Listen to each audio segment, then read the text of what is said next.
Hello प्यारे बच्चों, Lakshman classes में आपका स्वागत है। हम लोग देख रहे हैं 12th क्लास केमिस्ट्री का अनसॉल्व पेपर सन 2024 का सेट नंबर 5 क्वेश्चन नंबर 5 से आज आगे का सॉल्व करेंगे। इसलिए पिछले के सारे क्वेश्चन सॉल्व कर चुके हैं, आप लिस्ट में आकर के देख सकते हैं। चलिए क्वेश्चन स्टार्ट करते हैं। 5 का क्या है, अम्लीकृत KMnO4 विलयन किस प्रकार फेरस सल्फेट से, SO2 से, ऑक्सैलिक एसिड से एंड सोडियम थायोसल्फेट से अभिक्रिया करता है। ठीक है बेटा, चलिए देखते हैं। तो देखो, अम्लीकृत KMnO4 अर्थात पोटेशियम परमैंगनेट एक शक्तिशाली ऑक्सीडाइजिंग रिएजेंट होता है। यह विभिन्न अभिक्रियाओं में ऑक्सीकरण कराता है। नीचे दिए गए चारों स्थितियों में इसकी प्रतिक्रियाएं कुछ इस प्रकार हैं, मतलब इसकी रासायनिक अभिक्रियाएं कुछ इस प्रकार हैं।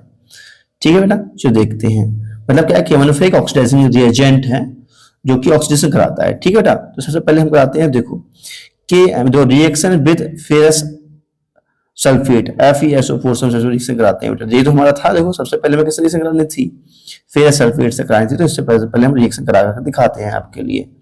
तो देखो बेटा, रिएक्शन विद फेरस सल्फेट के साथ अभिक्रिया। बेटा ये KMnO4 हमारा फेरस सल्फेट के साथ अभिक्रिया करता है, लेकिन अम्लीय माध्यम में करता है, ध्यान रखेंगे। तो हमारा प्राप्त होता है पोटेशियम सल्फेट और प्राप्त होता है मैग्नीशियम सल्फेट और फेरिक सल्फेट प्राप्त होता है। ठीक है, चलिए अब हम दूसरी देखते हैं, रिएक्शन विद सल्फर डाइऑक्साइड।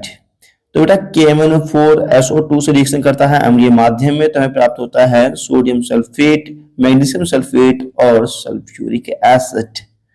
ठीक है बेटा, तीसरी रिएक्शन देखते हैं। तीसरी रिएक्शन में हमें रिएक्शन विद ऑक्सैलिक एसिड। तो बेटा ऑक्सैलिक एसिड से रिएक्शन होती है, तो देखो पोटेशियम परमैंगनेट की ऑक्सैलिक एसिड से रिएक्शन करा रहे हैं H2SO4 की उपस्थिति में, तो मैग्नीशियम सल्फेट प्राप्त होता है और कार्बन डाइऑक्साइड प्राप्त होता है और पोटेशियम सल्फेट प्राप्त होता है। ठीक है, चौथा है रिएक्शन विद सोडियम थायोसल्फेट। तो बेटा इससे रिएक्शन कराते हैं तो हमारे लिए प्रोडक्ट प्राप्त होते हैं। नेक्स्ट है हमारे लिए क्वेश्चन दे रखा है, खबारा निम्नलिखित के IUPAC नाम लिखिए। तो बेटा पहला है, पहले का हमें नाम लिखना है CONH3 का होल 6 Cl3। ठीक है, तो इसका नाम हो जाएगा बेटा, यहाँ पर देखो हेक्साएमीन। क्या हो जाएगा बेटा, हेक्साएमीन कोबाल्ट 3rd क्लोराइड। ठीक है, उसके बाद हम देखते हैं नेक्स्ट, तो इसका नाम हो जाएगा बेटा, इसका नाम हो जाएगा hexa aqua titanium 3rd ion. फिर है बेटा K2NiCN का होल 4, तो उसका नाम हो जाएगा पोटेशियम टेट्रासाइनो निकलेट। ठीक है, इसका हो जाएगा बेटा, देखो है प्लेटिनम NH3 का होल ट्वाइस Cl2, तो इसका नाम क्या हो जाएगा बेटा, देखो पहले अमीनो आता है। ठीक है, तो डाई एमीन पोटेशियम, सॉरी यहाँ पे हो जाएगा बेटा, इसका जो नाम यहाँ पे हो जाएगा, ठीक है, इसका नाम में थोड़ा सा मिस्टेक हो गया लिखने में, तो इसका जो नाम हो जाएगा, देखो यहाँ पे हमारे पास दो लिगेंड्स है, एक तो हमारे पास है एमीन लिगेंड है, एक हमारे पास है क्लोरो।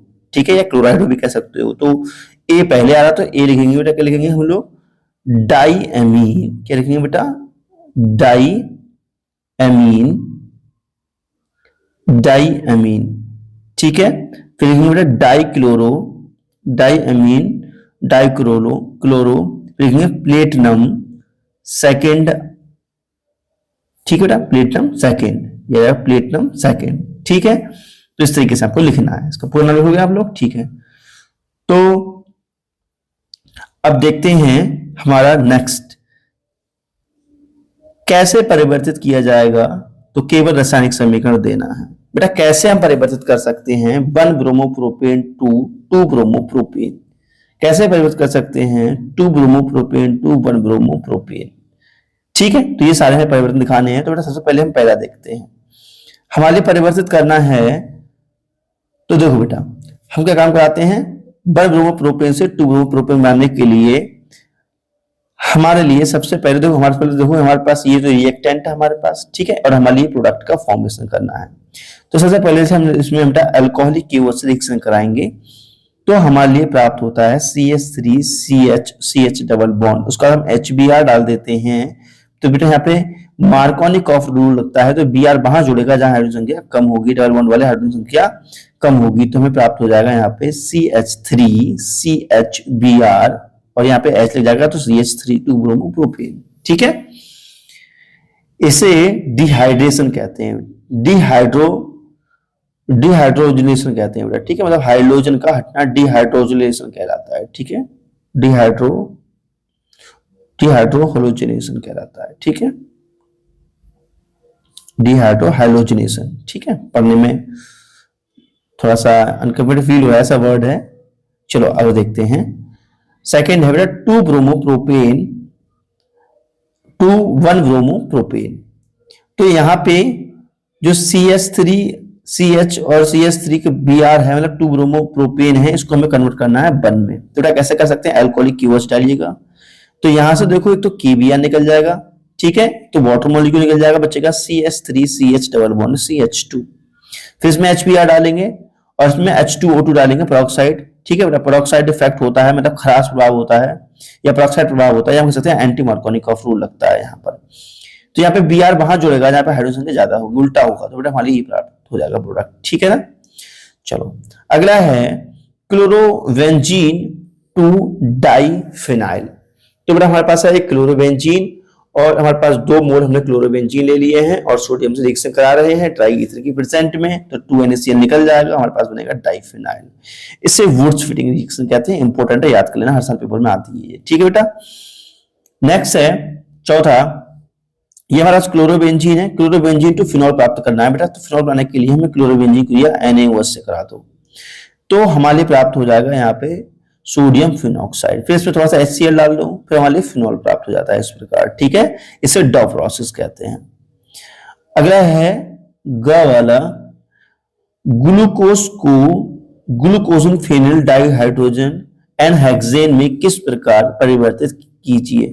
ठीक है, किस प्रकार परिवर्तित कीजिए, किस प्रकार आप परिवर्तित करेंगे, केवल रासायनिक समीकरण लिखना है। तो बेटा हमारे पास एक ग्लूकोज है और फिनाइल हाइड्रोजन के साथ हम रिएक्शन कराते हैं, हमारा फिनाइल हाइड्रोजन है ये बेटा। तो जैसे वाटर मॉलिक्यूल रिमूव हो जाता है, हमारे लिए ग्लूकोज फिनाइल प्राप्त होता है। ठीक है, ग्लूकोज फिनाइल हाइड्रोजन प्राप्त होता है। और देखो जो ग्लूकोज है रिड्यूसिंग एजेंट इसमें डालते हैं, तो हमें यहाँ प्राप्त होता है एनहेक्सेन प्राप्त होता है, ये भी पूछा था। ठीक है, अब 6 का क्या है बेटा देखेंगे हम ये नेक्स्ट वीडियो में। तो नमस्कार, जय हिंद, वंदे मातरम, बाय बाय।